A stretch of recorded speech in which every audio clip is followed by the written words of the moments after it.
This is Sherry, and this is Real Girl Talk Podcast Radio Show, the podcast for women who want to live an empowered, intentional life. I will be giving you my best tips in business, lifestyle, as well as emotional and spiritual healing, bringing you interesting guests and giving you a weekly dose of inspiration, and always committed to keeping it real. Now let's dive in. I am so grateful that you're here.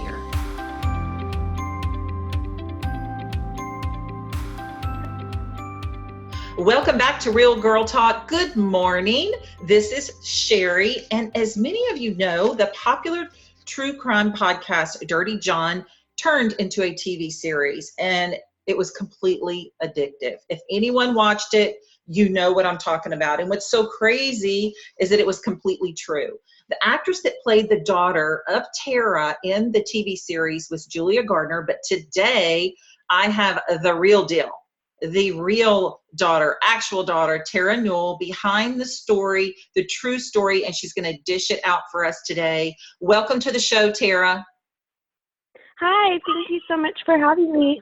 You are so welcome. It is my pleasure. And I have to tell you, Terra, my husband and I watched every single Sunday. We watched Dirty John when it first came out on Bravo in November of last year. I mean, I was completely hooked.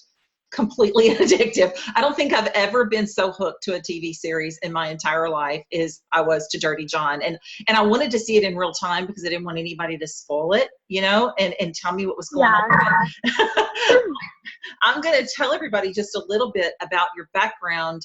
First, for those of you that had not watched the show, I don't know, you're living under a rock, but for those of you who missed it, Terra's mom, Deborah, met this guy, John, in October of 2014. They connected on a dating site, so not to scare you ladies away from the dating sites, but they got married in just 2 months, which understandably was very concerning for Terra and her siblings. So the family started getting more and more suspicious of John, and then they discovered that he had previously been in jail, and there was just a slew of secrets that started to unfold. So Terra, I want you to start where you first became suspicious of John, and then what transpired after that? Well, I first met John because I was helping my mom move into her Balboa house because my sister and her were having issues together, living together, and mainly over him. So I already went into it I was trying to have an open view of him though, even though my sister was having these thoughts, but I've already heard some things to look out for. Right. But then I met him and I would ask him questions. He wouldn't want to look me in the eye. He didn't want to really engage with me or get to know me or just me get to know him. So it was really difficult to get to know him, and that was one of the red flags. Right. And that's a good little tip there for a lot of ladies. I know if you're in the dating world, you don't want to bring your kids, on the scene really quick until you're crazy about them, but they got married after 2 months, right? Yeah. So you're a little suspicious of him. He's not looking you in the eye. And then what transpired? What are some of the things that, I know what they are, but for the listeners, tell us about the things that kind of transpired that really just set it off into crazy mode.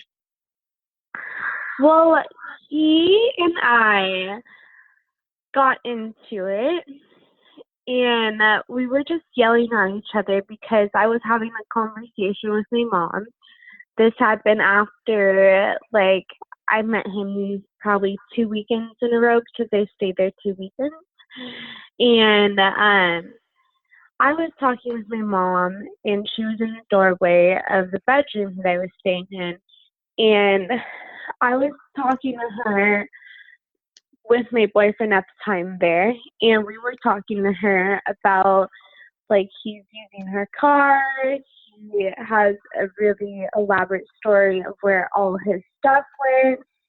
And so we're just suspicious and wondering why we feel she's lying this to us too. And because we were also he's moving in there, his stuff's here. So it was just that really started things because John came up behind her and he started yelling at me. And so I left and then I didn't do Thanksgiving with my family. Oh, she started listening to you guys? Not really listening to us because he was so in her ear and he was just able to kind of control her. He used a tactic called coercive control. So he was just able to manipulate her. And it wasn't until my family got together and got a PI and showed her what the PI found when she started to have speculations of him. Oh, okay. And then what happened after that? So you got the PI and she started getting really suspicious. And then what happened?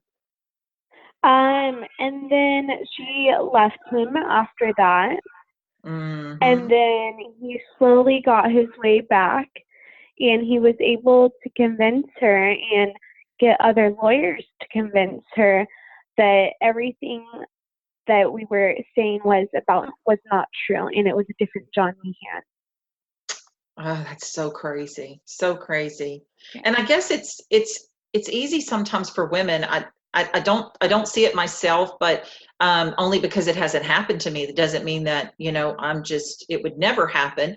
But I think we see things that we want so bad that we overlook the obvious.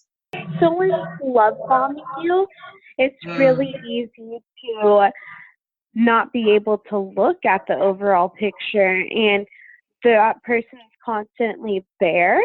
So it's really hard to listen to, say, your daughter that lives in Vegas or your daughter that's just having issues with whoever you date.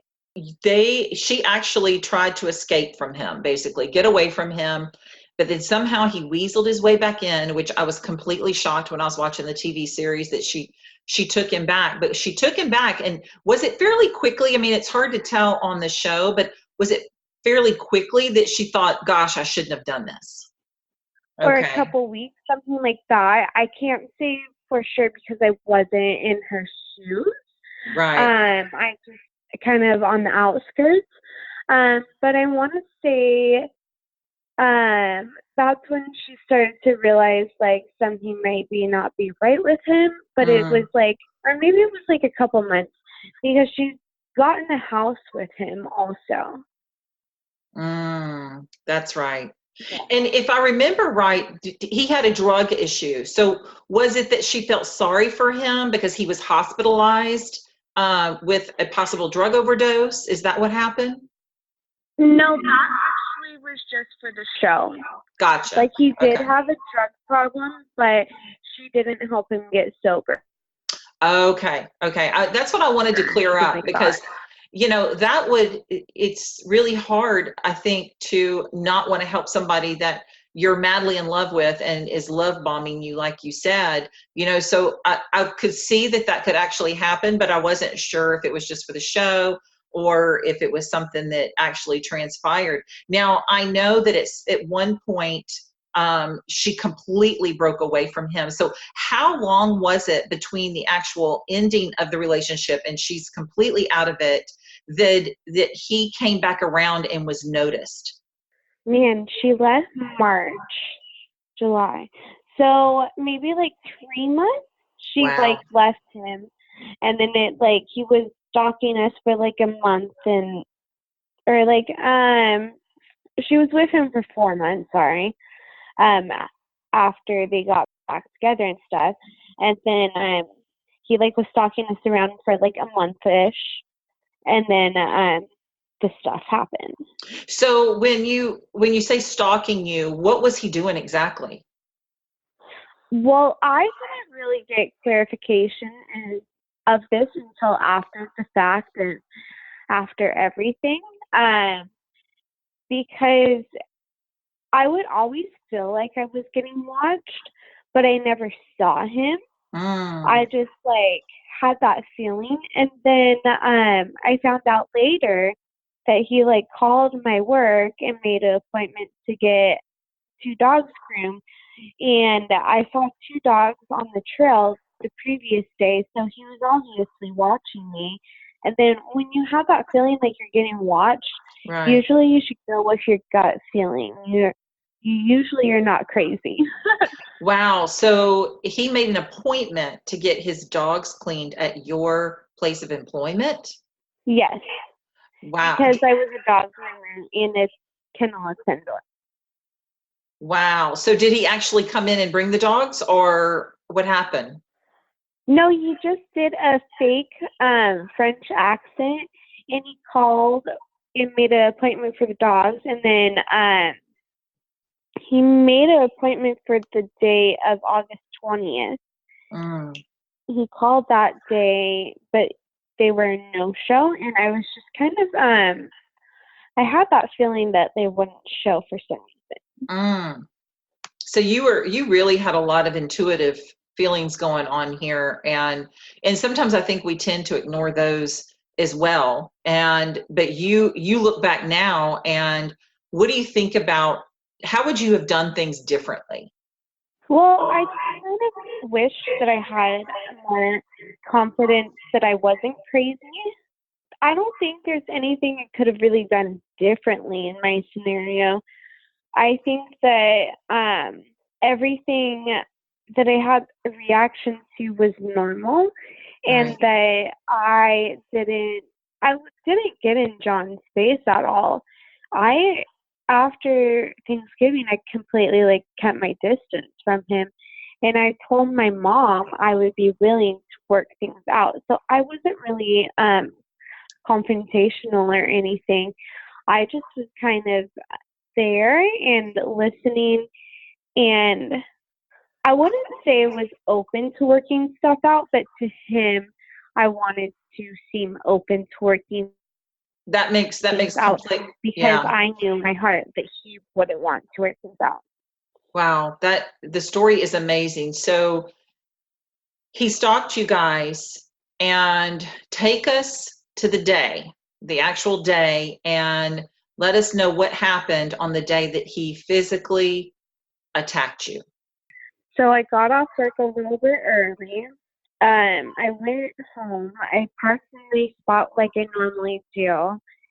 And my dog just started going off on this guy. I looked over, and this guy was fiddling in the back of his trunk with the tire iron. And I just thought he was homeless for some reason. And I told my dog to knock it off. And then I got out of my car. John grabbed me by the waist, and he looked me in the eyes and said, "Do you remember me?"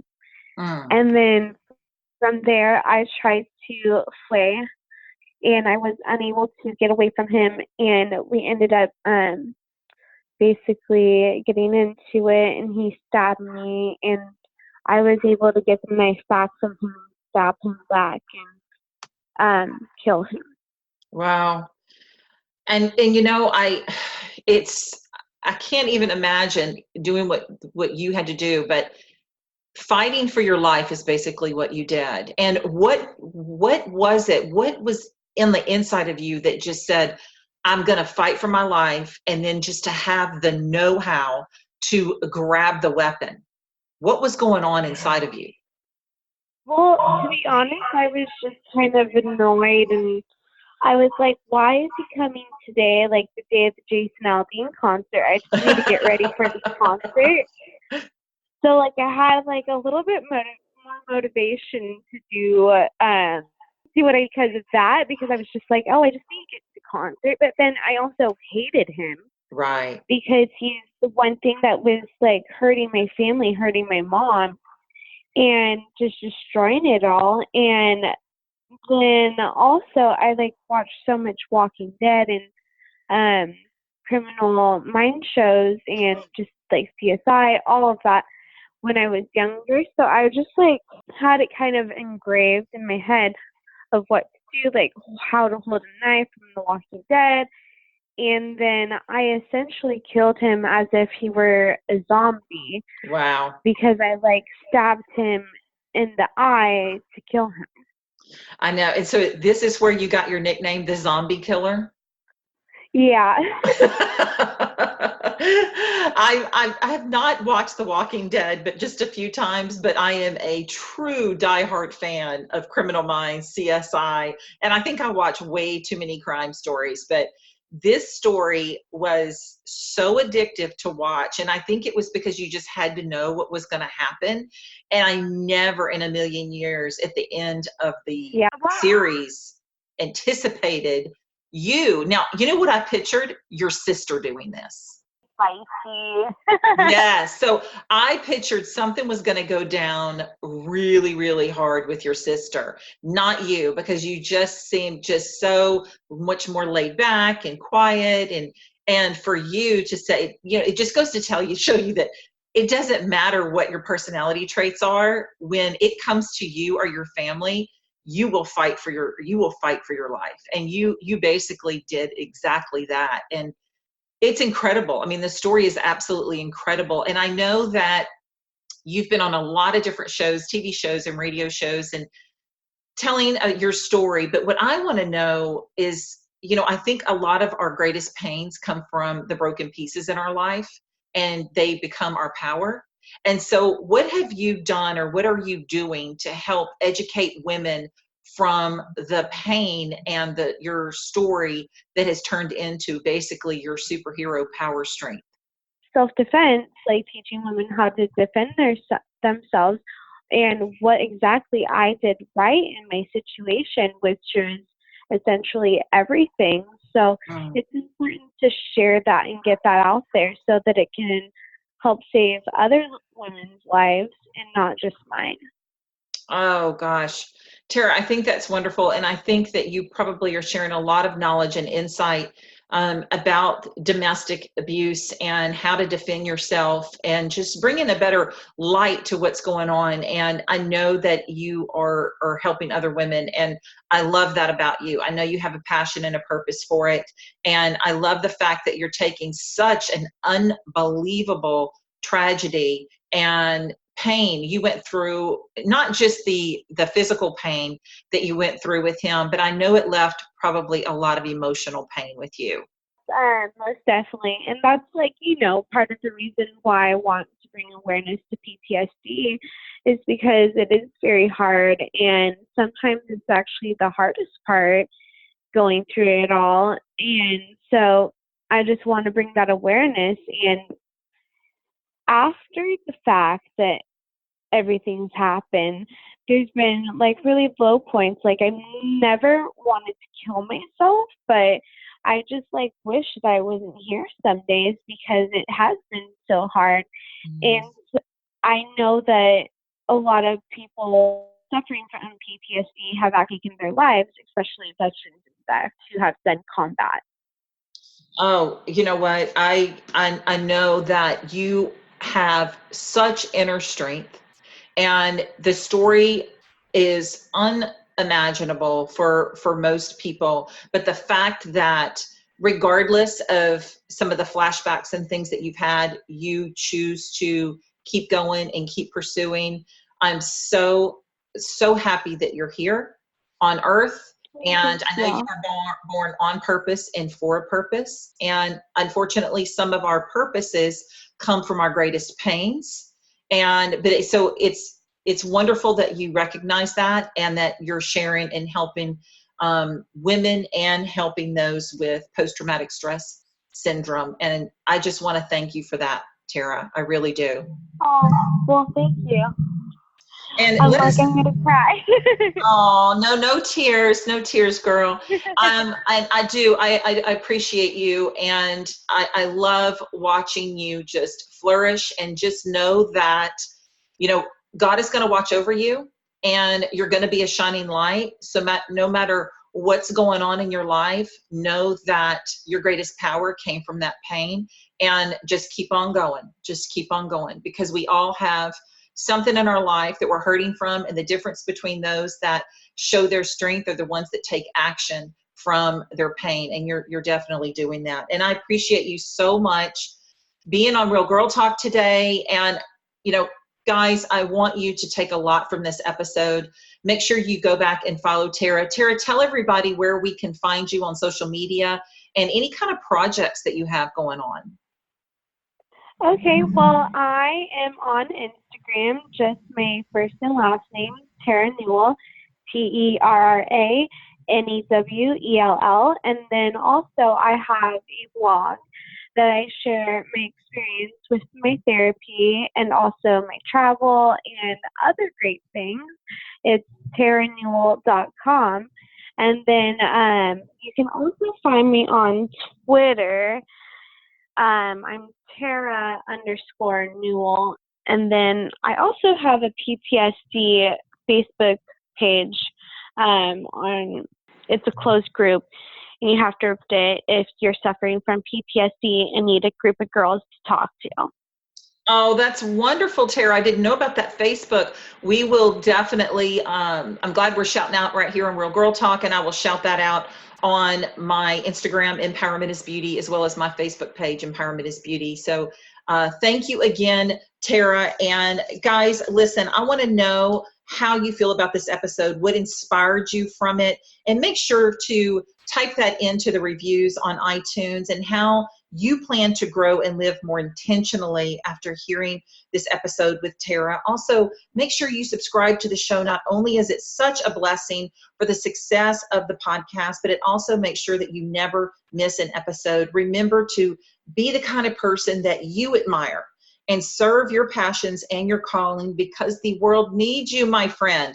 Thank you again for tuning in. I hope you have a blessed week, and I am so glad that you were here.